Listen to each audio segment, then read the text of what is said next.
السلام عليكم ورحمة الله وبركاته. بسم الله الرحمن الرحيم. الحمد لله رب العالمين. اللهم صل وسلم وبارك على رسولك وحبيبك سيدنا محمد وعلى آله وأصحاب سيدنا ومولانا محمد. നമ്മളൊക്കെ എപ്പോഴും ആഗ്രഹിക്കുന്നത് ഇരു ലോകത്തും വിജയികൾ പെടണം എന്നുള്ളതാണ്. പക്ഷെ ആഗ്രഹമുണ്ട്, അതിനനുസരിച്ചുള്ള പ്രവർത്തനങ്ങൾ നമ്മുടെ ഭാഗത്തുനിന്ന് ഇല്ലാതെ ആകുന്നതുകൊണ്ട് പലപ്പോഴും നമ്മൾ പരാജയപ്പെട്ടു പോവുകയാണ് എന്നുള്ളതാണ് സത്യം. നാം ഏറ്റവും കൂടുതൽ വിജയിക്കേണ്ടത്, ഏറ്റവും കൂടുതൽ നാം വിജയശ്രീതരായി മാറേണ്ടത് സ്വന്തം ശരീരത്തോടും അതുപോലെ തന്നെ സ്വന്തം ശരീരത്തിൻ്റെ ഇച്ഛകളോടും പടവെട്ടി അതിനെ പരാജയപ്പെടുത്തി അള്ളാഹുവിൻ്റെ മാർഗത്തിലായി അവൻ നൽകിയ ആയുസ്, അവൻ നൽകിയ സമ്പത്ത്, അവൻ നൽകിയ ആരോഗ്യം, അവൻ നൽകിയ മറ്റുള്ള എല്ലാ നിഅമത്തുകൾ അവൻ പൊരുത്തപ്പെടുന്ന മാർഗത്തിൽ ഉപയോഗിച്ചുകൊണ്ട് സ്വന്തം ശരീരത്തെ പരാജയപ്പെടുത്തി, സ്വന്തം ശരീരത്തിൻ്റെ ദേഹേച്ഛകളെ പരാജയപ്പെടുത്തി ജീവിക്കുമ്പോഴാണ് നമുക്ക് വിജയിക്കാൻ സാധിക്കുക. പലപ്പോഴും നമ്മളൊക്കെ പരാജയപ്പെടുന്നതും അവിടെയാണ്. എന്നല്ലാതെ ഒരു ശത്രുവിനോട് പോരാടി അവനെ പരാജയപ്പെടുത്തലല്ല ഏറ്റവും വലിയ ജിഹാദ്, യുദ്ധം, മറിച്ച് സ്വന്തം ശരീരത്തോട് ചെയ്യുന്ന യുദ്ധമാണെന്ന് ഹബീബായ മുത്തുനബി സ്വല്ലല്ലാഹു അലൈഹി വസല്ലമ പഠിപ്പിച്ചതായ ഹദീസുകൾ കാണാൻ കഴിയും.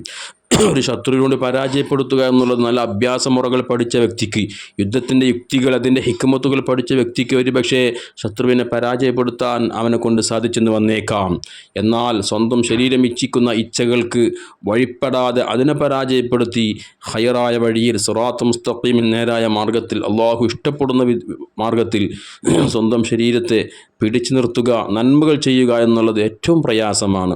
നിങ്ങൾ നോക്കുക, ഹബീബ് സല്ലല്ലാഹു അലൈഹി വസല്ലമ തങ്ങൾ അതാണ് നമ്മെ പഠിപ്പിച്ചത്. ഇമാം അബൂ നഈം റളിയല്ലാഹു തആല അൻഹു അബൂ ദർ ഗഫാർ റളിയല്ലാഹു അൻഹുവിൽ നിന്ന് ഉദ്ധരിക്കുന്ന ഹദീസിലൂടെ ഹബീബായ മുത്തുനബി സല്ലല്ലാഹു അലൈഹി വസല്ലമ അക്കാര്യം നമ്മെ പഠിപ്പിച്ചതായി കാണാൻ കഴിയും. അവിടുന്ന് പറഞ്ഞു, അഫ്ദലുൽ ജിഹാദ്, പോരാട്ടങ്ങളിൽ, യുദ്ധങ്ങളിൽ ഏറ്റവും ശ്രേഷ്ഠമായ യുദ്ധം അത് അൻ യുജാഹിദ റജുലു നഫ്സഹു വഹവാഹു, ഒരു മനുഷ്യൻ അവൻ്റെ സ്വന്തം ശരീരത്തോട് ചെയ്യുന്ന യുദ്ധമാണ്, അവൻ്റെ സ്വന്തം ശരീരം ഇച്ഛിക്കുന്ന ഇച്ഛകളോട് ചെയ്യുന്ന യുദ്ധമാണ്. അതിനെ പരാജയപ്പെടുത്തുക എന്നുള്ളതാണ് ഏറ്റവും ഉത്തമമായ, ഏറ്റവും ശ്രേഷ്ഠമായ യുദ്ധം. അവിടെ വിജയിച്ചെങ്കിൽ മാത്രമാണ് നമുക്ക് അള്ളാഹുവിൻ്റെ മുമ്പിൽ വിജയിക്കാൻ വേണ്ടി സാധിക്കുകയുള്ളൂ. അതാണ് ഒരു യുദ്ധം കഴിഞ്ഞ് വരുന്ന വഴിക്ക് ഹബീബ് സല്ലല്ലാഹു അലൈഹി വസല്ലമ തങ്ങൾ സ്വഹാബത്തിനോട് പറഞ്ഞത്. ദിവസങ്ങൾ, മാസങ്ങൾ നീണ്ടു നിന്ന യുദ്ധമാണ്. പലർക്കും പല അവയവങ്ങളും നഷ്ടപ്പെട്ടു പോയിട്ടുണ്ട്. കണ്ണ് നഷ്ടപ്പെട്ടു പോയവരുണ്ട്, കാല് നഷ്ടപ്പെട്ടു പോയവരുണ്ട്, കൈ മുറിഞ്ഞവരുണ്ട്. അങ്ങനെ പല അപകടങ്ങളും പറ്റി വലിയ ക്ഷീണം സംഭവിച്ച് പ്രയാസപ്പെട്ട് ഒരു യുദ്ധമൊക്കെ കഴിഞ്ഞ് വരുന്ന വഴിക്ക് വിശ്രമിക്കാൻ വേണ്ടിയിരുന്നപ്പോൾ മുത്തുനബി സല്ലല്ലാഹു അലൈഹി വസല്ലമ തങ്ങൾ സ്വഹാബത്തിനോട് പറഞ്ഞു, ഇനി നമ്മൾ പോകുന്നത് വലിയൊരു യുദ്ധത്തിലേക്കാണ്. സ്വഹാബത്ത് ചോദിച്ചു, ഇനിയും ഒരു യുദ്ധമോ? കഴിയാത്തൊരവസ്ഥ.